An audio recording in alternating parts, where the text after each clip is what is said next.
Hello my dear students, संकल्प classes में होगा मैं आप सभी का स्वागत है। आज हम लोग केमिस्ट्री में परमाणु की संरचना स्टडी करने वाले हैं। उसमें आज इलेक्ट्रॉन को स्टडी करें। तो इलेक्ट्रॉन को हम जानते हैं कि इलेक्ट्रॉन एक ऋणावेशित कण है।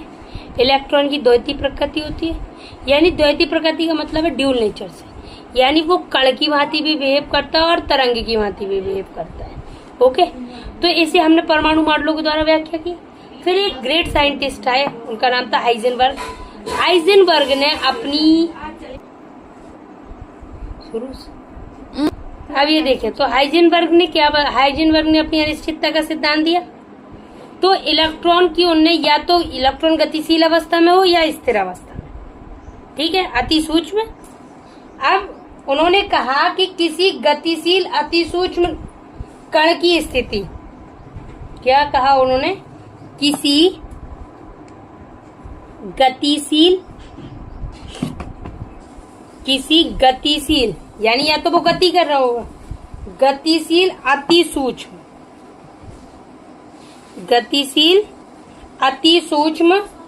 कण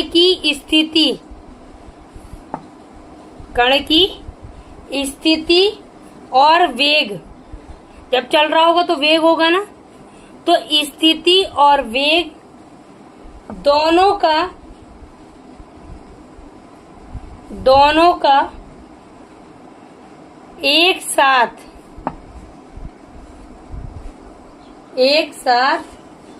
शुद्धता पूर्वक निर्धारण नहीं किया जा सकता। ओके, निर्धारण नहीं किया जा सकता। उन्होंने यानी या तो वेग को ही डिसाइड कर लें या उसकी स्थिति बता दें, दोनों को एक साथ नहीं बता सकते। तो एक समीकरण था delta p into delta x greater and equals to h upon 4 okay, very most है हाइजेनबर्ग की अनिश्चितता का सिद्धांत, याद हो जाएगा। किसी गतिशील अति सूक्ष्म ऋणावेशित कण की स्थिति और वेग दोनों का एक साथ शुद्धता पूर्वक निर्धारण नहीं किया जा सकता। इसे इस समीकरण के द्वारा व्यक्त किया जाता है delta p into delta x greater and equals to h upon 4 is that clear? Okay, अब देखें, ये हाइजेनबर्ग थे। उनके बाद वो कोष और उपकोष की अवधारणा आई। सबसे पहले क्या था, कक्षक। सबसे पहले किसे पढ़ेंगे, कक्षक। कक्षक को ही क्या कहते हैं, परमाणु ऑर्बिटल। कक्षक को ही क्या कहते हैं, परमाणु ऑर्बिटल। क्लियर? कक्षक या चाहे कक्षक कह दें चाहे परमाणु ऑर्बिटल कह दें। तो अब इलेक्ट्रॉन की तरंग प्रकृति पर आधुनिक विचार थे। पुराने लोग इलेक्ट्रॉन को कण की तरह भी मानते थे। जो नए लोग आए वो कहते थे इलेक्ट्रॉन तरंग की भांति चलते, ठीक है। तो जिनमें इलेक्ट्रॉनों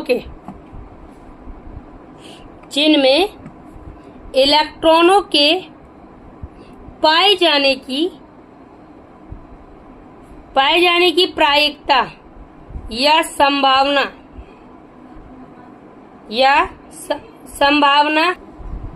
जिनमें इलेक्ट्रॉनों के पाए जाने की प्रायिकता या संभावना सर्वाधिक हो तो उन्हें क्या कहेंगे, तो उन्हें कक्षक कहते हैं। जैसे यानी इन्हें इलेक्ट्रॉन का घर भी कह सकते हैं, अगर अपनी देसी भाषा में कहें। कक्षक को क्या कह सकते, इलेक्ट्रॉनों का घर। जैसे हम आप हैं, सबसे ज्यादा तुम्हारे पाए जाने की संभावना कहाँ होगी, तुम्हारे घर में, इसलिए तुम्हारा घर तुम्हारा क्या हुआ, कक्षक। यानी जहां जिसके पाए जाने की प्रायिकता या संभावना सबसे ज्यादा हो वो उसका क्या कहलाएगा, कक्षक। क्लियर? यहां तक कोई प्रॉब्लम? अब देखें, जो ऑर्बिटल होते वो अब कई हैं। तो एक मेरी तरह, जैसे मेरा नाम है सुभी एस, एक होता है एस कक्षक। क्या होता है? एस कक्षक। दूसरा है पी कक्षक। ओके, पहला क्या है? एस कक्षक, दूसरा है पी कक्षक, तीसरा डी, चौथा एफ। क्लियर? एस कक्षक, P, S P D F. क्या कहेंगे? S P D F. क्या कहेंगे? S P D F. Okay, अब एस जैसे मैस, वैसे वो सीधा साधा गोल। बेचारा कैसा होता है? सीधा साधा गोल। एस ऑर्बिटल की आकृति कैसी होती? गोलाकार। कैसी होती माय स्टूडेंट्स? गोलाकार, सीधा साधा गोल मेरी तरह। ओके, पी कक्षक कैसा होता? डम्बलाकार। कैसा होता माय स्टूडेंट्स? डम्बलाकार। डम्बल क्या कर? डमरू होता शंकर जी का, वैसे ही। तो ये कैसा होता? डम्बलाकार। डम्बलाकार। ओके, डी कक्षक कैसे होते माय स्टूडेंट्स? डबल डम्बलाकार। करेला का करेला, ऊपर से नीम चढ़, जो होगा डबल डम्बलाकार। अब एफ का आकार माय स्टूडेंट जटिल है। कैसा है? जटिल। एफ का आकार कैसा है? जटिल। यहां तक कोई प्रॉब्लम? कक्षक क्या होते? जिनमें इलेक्ट्रॉनों की पाए जाने की संभावना सबसे ज्यादा होती है, उन्हें क्या कहते हैं? कक्षक। कितने कक्षक होते? 4। कौन कौन से? S, P, D, F. अगर हम इनके आकार की बात करें तो एस कैसा होता? सीधा साधा गोल। कैसा होता? गोलाकार। एस का आकार कैसा होता? गोलाकार। पी का आकार कैसा होता? डम्बलाकार।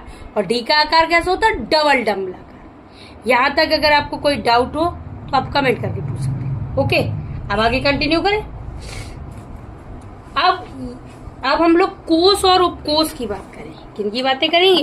कोष और उपकोष। इंग्लिश में बोलते हैं सेल और सब सेल। क्या कहते हैं? कोष और उपकोष को इंग्लिश में कहते हैं सेल और सब सेल। अब ये सेल समान मुख्य क्वांटम संख्या वाले परमाणु ऑर्बिटलों का समूह क्या कहलाता? कोष कहलाता है। कोष की डेफिनेशन क्या कहेंगे? समान मुख्य क्वांटम संख्या, समान मुख्य क्वांटम संख्या के, मुख्य क्वांटम संख्या के ऑर्बिटलों के समूह, ऑर्बिटलों के समूह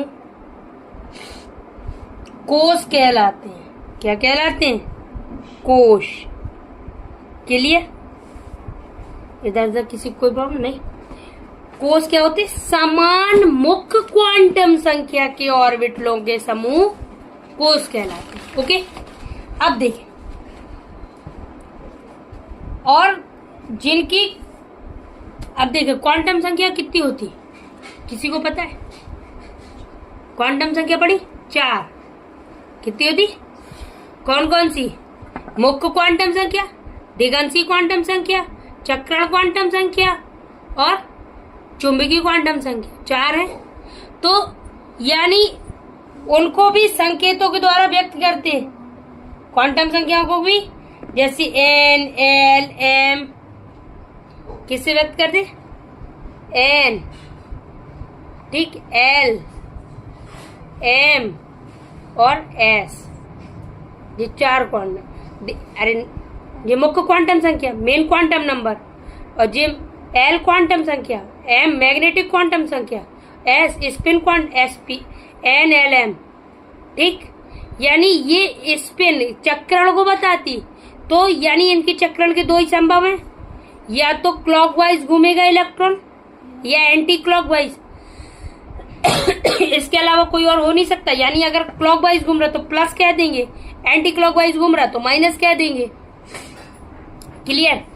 तो अब जो क्वांटम संख्या एन और एल में परमाणु ऑर्बिटलों का समूह क्या कहलाएगा? उपकोष। क्वांटम उपकोष को क्या कहेंगे? क्वांटम संख्या एन, क्वांटम संख्या n व l। n कौन सी? मुख्य को, n को क्या कहते हैं? मुख्य क्वांटम संख्या। l को क्या कहते हैं? दिगंशी क्वांटम संख्या। n व l के परमाणु ऑर्बिटलों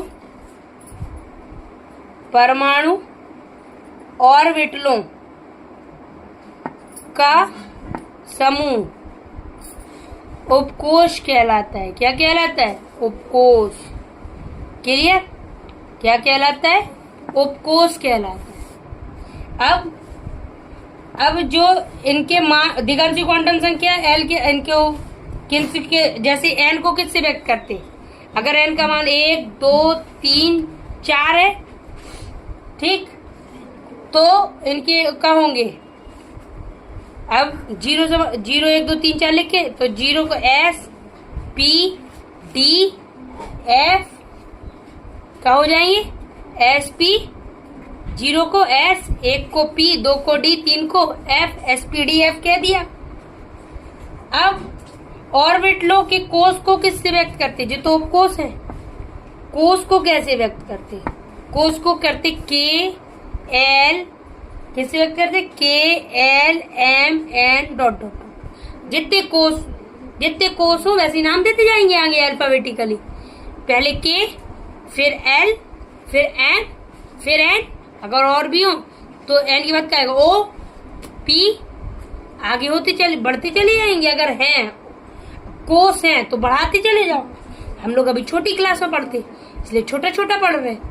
ओके, जैसे मान लो अगर n का मान 1, n का मान क्या है? 1 2 3 4, तो n बराबर 1 के लिए कोष का मान क्या होगा? K, दूसरे कोष के लिए L, तीसरे के लिए M, चौथे के लिए N। क्लियर? अब तो कोष के उपकोष को देखो, कोष को किससे व्यक्त करते? KLMN से। और उपकोष को किससे व्यक्त करते students? S P D F। कोष को KLMN से व्यक्त करते और उपकोषों को SPDF से। क्लियर? अब देखें, यहां तक आपको क्लियर हो गया। कोषों को किससे व्यक्त करते? KLMN से। उपकोष को किससे व्यक्त करते? SPDF से। ओके, अब देखें, अब इसके बाद आधुनिक परमाणु मॉडल क्या कह रहा था? कौन क्या कह रहा था? आधुनिक परमाणु मॉडल ने क्या कहा? परमाणु मॉडल हमने इससे पहले पढ़ लिया ना, थॉमसन का परमाणु मॉडल, रदरफोर्ड का परमाणु मॉडल, नील्स बोर का परमाणु मॉडल, है ना। तो अब हम लोग आधुनिक परमाणु मॉडल को डिस्कस करेंगे। तो आधुनिक परमाणु मॉडल इलेक्ट्रॉन की तरंग प्रकृति पर आधारित है। पहला क्लियर पॉइंट कि आधुनिक परमाणु मॉडल इलेक्ट्रॉन की किस प्रकृति पर आधारित है? इलेक्ट्रॉन की तरंग प्रकृति पर आधारित है। Is that clear? आधुनिक परमाणु मॉडल इलेक्ट्रॉन की किस प्रकृति पर आधारित है? वो इलेक्ट्रॉन की तरंग प्रकृति पर आधारित है। इसमें कोई डाउट हो तो नहीं। आगे चले। अब ये आधुनिक परमाणु मॉडल दिया किसने है? आधुनिक परमाणु मॉडल दिया था श्रोडिंगर ने। किन्होंने दिया था? श्रोडिंगर ने। ओके, 2 पॉइंट क्लियर हो गए हम लोग को। पहला पॉइंट है कि आधुनिक परमाणु मॉडल किस पर आधारित है? आधुनिक परमाणु मॉडल इलेक्ट्रॉन की तरंग प्रकृति पर आधारित है। ओके, अब आधुनिक परमाणु मॉडल किसने दिया? श्रोडिंगर ने दिया। आधुनिक परमाणु मॉडल किसने दिया? श्रोडिंगर ने दिया। अब देखें, इन्होंने कहा कि इस मॉडल के अनुसार पहली बात जो इन्होंने कही, इन्होंने कहा कि परमाणु के 2 भाग होते हैं। श्रोडिंगर ने क्या कहा? परमाणु के 2 भाग होते हैं। 2 भाग होते हैं। कितने भाग होते हैं परमाणु के? 2 भाग। पहला धनावेशित भाग, उसे क्या कहते हैं? नाभिक। पहला क्या होता है? धनावेशित भाग, इसी को क्या बोलते? नाभिक। क्लियर? और दूसरा नाभिक के चारों ओर, जैसे यहाँ पे समझे, ये हुआ नाभिक, ये नाभिक है। अब नाभिक के चारों ओर का त्रिविम क्षेत्र क्या है? नाभिक के चारों ओर का त्रिविम क्षेत्र। Okay, clear? जिसमें क्या होते हैं दोस्त? त्रिविम क्षेत्र, नाभिक के चारों ओर का त्रिविम क्षेत्र जिसमें इलेक्ट्रॉन स्थित होते हैं। क्लियर? इधर तक क्लियर? पहला क्या है? इलेक्ट्रॉन, आधुनिक परमाणु मॉडल इलेक्ट्रॉन की तरंग प्रकृति पर आधारित है। नेक्स्ट, आधुनिक परमाणु मॉडल किसने दिया? श्रोडिंगर ने दिया। उन्होंने क्या कहा? उनके अनुसार परमाणु के दो भाग होते, पहला धनावेशित भाग नाभिक, दूसरा नाभिक के चारों ओर का त्रिविम क्षेत्र जिसमें इलेक्ट्रॉन रहते हैं। ओके, अब आगे देखिए। अब जो परमाणु में इलेक्ट्रॉन नाभिक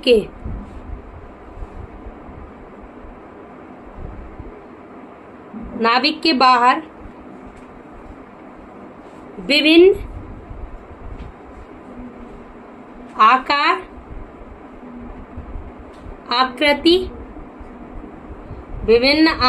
आकृति और दिशा विन्यास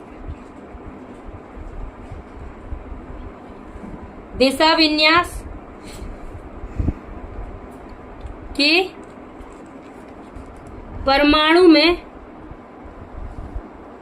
परमाणु ऑर्बिटलों में रहते हैं। ओके, किस में रहते हैं? परमाणु ऑर्बिटलों में रहते हैं। क्लियर? अब इन्होंने कहा कि जैसे क्वांटम संख्या n और l के परमाणु ऑर्बिटलों के उपकोष को क्या कह सकते हो? ऊर्जा स्तर। जैसे कोष है उसे क्या कहेंगे? ऊर्जा स्तर। और उपकोष को क्या कहेंगे? उपऊर्जा स्तर। तो इन्होंने भी यही बात कही कि जो एनर्जी लेवल है वो जिस ऊर्जा स्तर में, वो उसका ऊर्जा स्तर कहलाएगा। ओके, अब उपकोषों को एसपीडीएफ से लिखते, कोषों को केएलएमएन से लिखते। अगले पॉइंट में इन्होंने क्या कहा कि कोषों को किससे व्यक्त करते? केएलएमएन से, और उपकोषों को एसपीडीएफ से। फिर उन्होंने एक बात और बता दी।